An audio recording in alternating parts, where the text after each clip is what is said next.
Fresh off that triple-double, Caitlin Clark, the unstoppable force, the 11th best guard in the league, gets a 26-point triple-double. How ironic.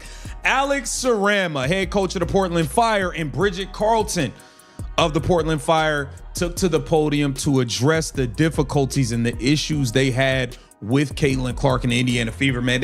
Clark show, she's unstoppable. They could not, they had to admit it. They had to admit it. When you step onto a professional basketball court, you understand there's always a possibility you'll lose. You understand there's even a possibility you'll get completely blown out. But when you absolutely dismantle a professional basketball team on its own home court, you expect them to be upset. You expect them to be frustrated. What you never expect, under any circumstances, is for a professional head coach to completely lose touch with reality on national television and use the single most dangerous, controversial word in sports. Yes, you heard that correctly, everyone.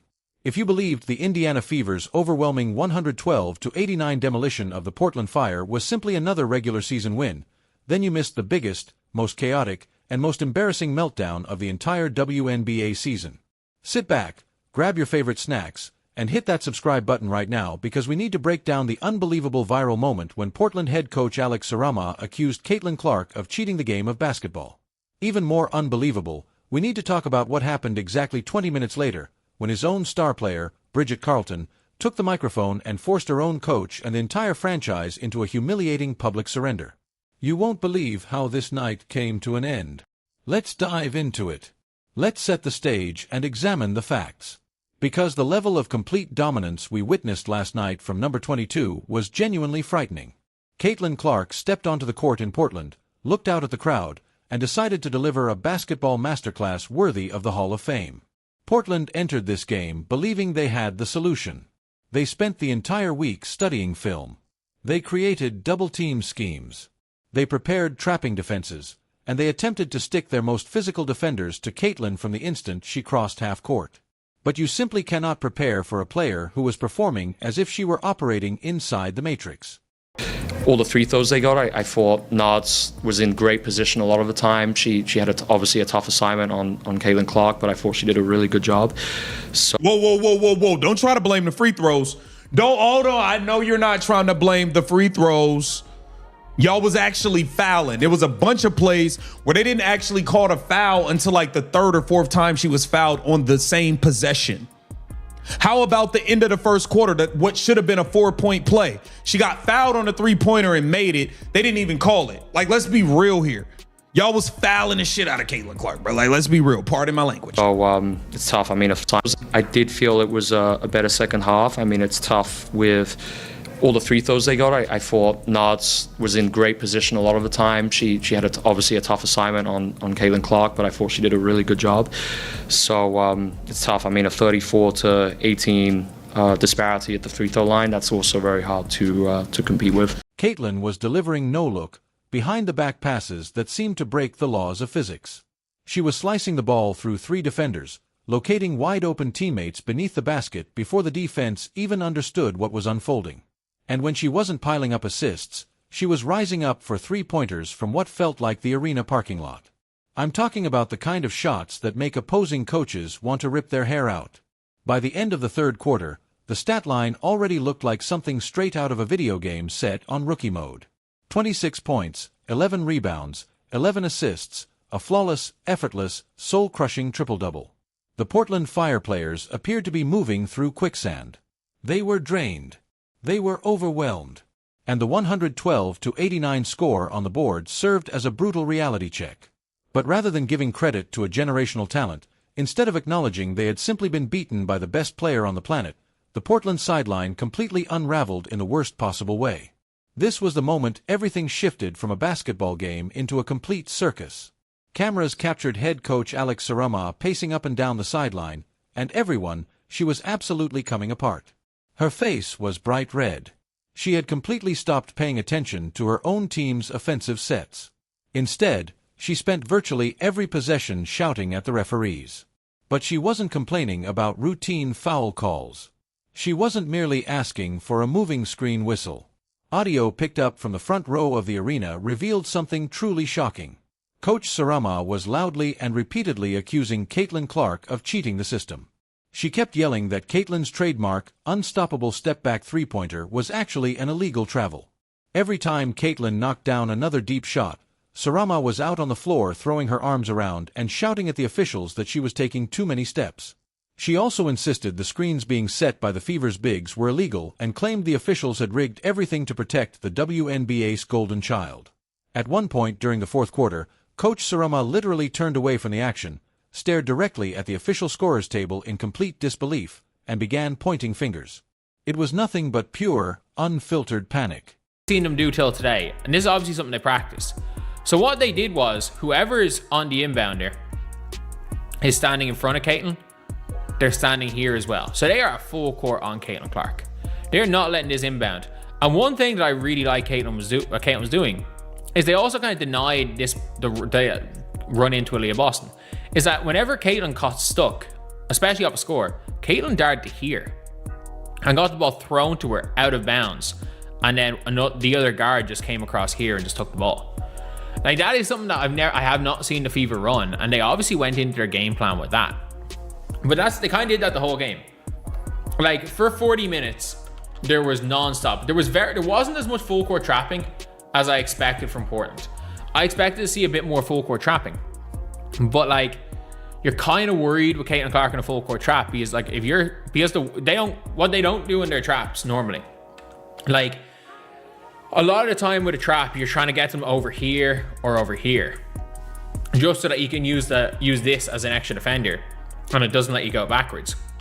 You see, when a head coach realizes that every late-night film session, every defensive strategy, and every motivational speech delivered in the locker room has become completely ineffective against a single rookie, panic begins to set in. Their ego takes control.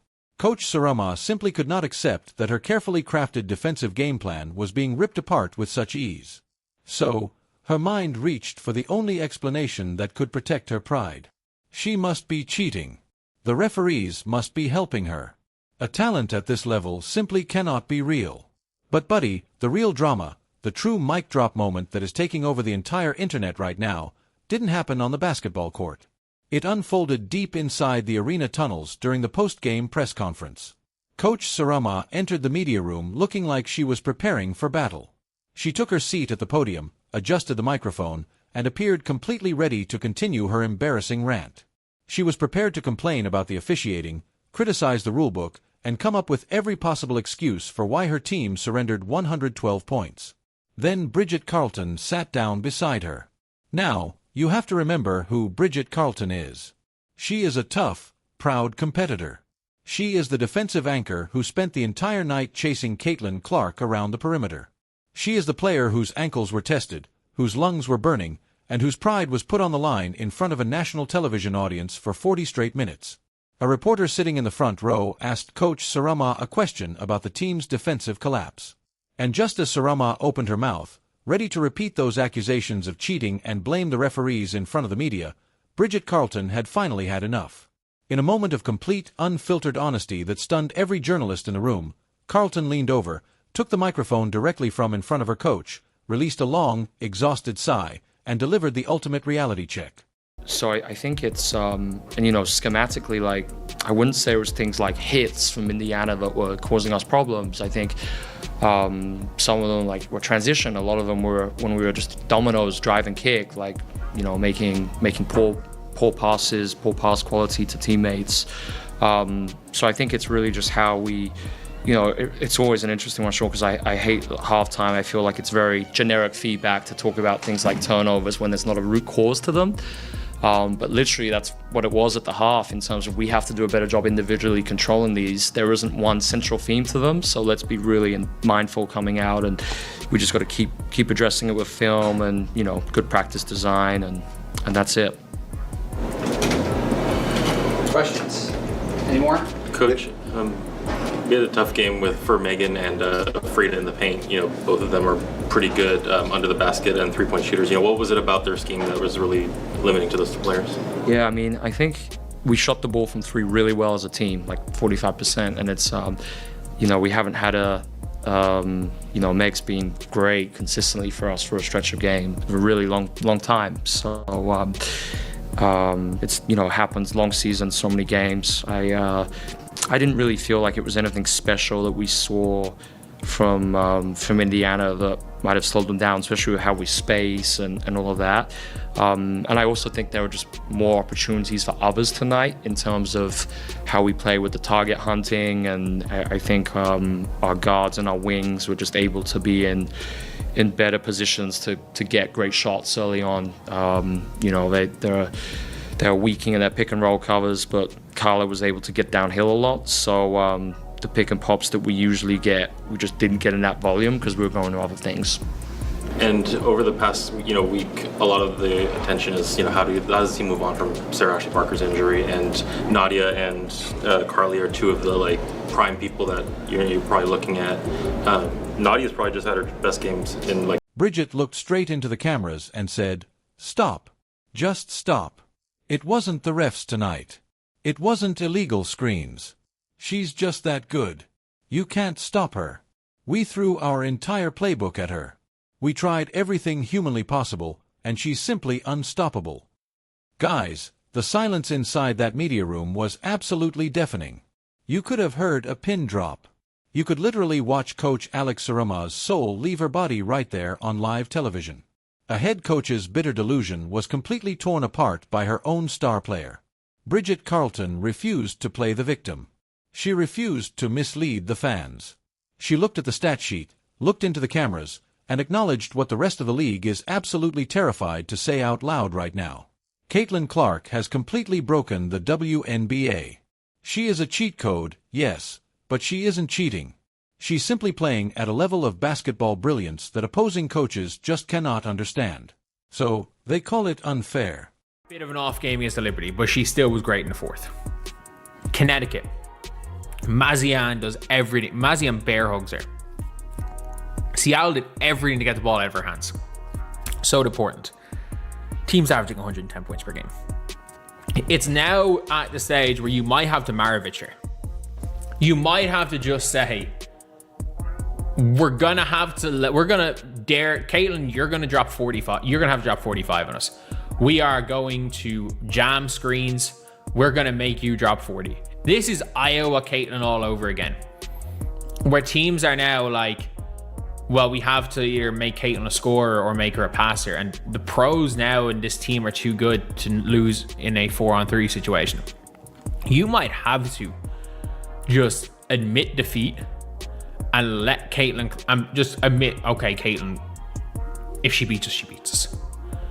Because if we focus all of our defense on trying to stop her, she's still going to get hers, and the rest of them are going to beat us. Because you absolutely can't, I don't think you can stop Caitlin Clark right now the way she's playing. The defenses that have been thrown at Caitlin Clark, even in these last 5 games, these are good defensive teams with smart defensive coaches. Caitlin's averaging nearly 30 and 10 over her last 5. She's averaging nearly 30 and 10. And they're throwing everything at her. Everything. This is not like they're letting her do it. No, they're throwing everything at her. She is too good that no matter what you throw at her, she is still going to give you a 20 and 7 on a bad night. It's now at the stage where it's like, we can't let her and Kelsey combine for 52. We can't let her, Kelsey, and Aaliyah combine for 70 or for 60. It might have to be, look, we're going to make Caitlin, we're going to see if Caitlin Clark can drop 40 on us. That's basically it. That's what you have to do, because I think Sarama's tactics make Caitlin play defense, get her in foul trouble, take her out of her rhythm. If she sees, don't let her see the basket. The Portland Fire attempted a desperate smear campaign in the middle of a lopsided loss to protect their pride. Instead, it backfired in the most dramatic and humiliating way imaginable. They ended up waving the white flag for the entire world to see and admitting that the Caitlin Clark era has officially arrived, and that absolutely no one in this league is safe. I want to hear from all of you in the comments right now, because this is unbelievable. Have you ever watched a coach completely unravel and accuse a player of cheating the way Alex Sarama did tonight? And on a scale from 1 to 10, How much respect do you have for Bridget Carlton after she shut down her own coach and spoke what she believed was the truth? Share your thoughts in the comments below. If you enjoyed this deep dive into the wildest drama in the WNBA, smash that like button, subscribe to the channel, and turn on your notifications so you never miss an update about this unstoppable Indiana Fever squad. I'll see you all in the next one.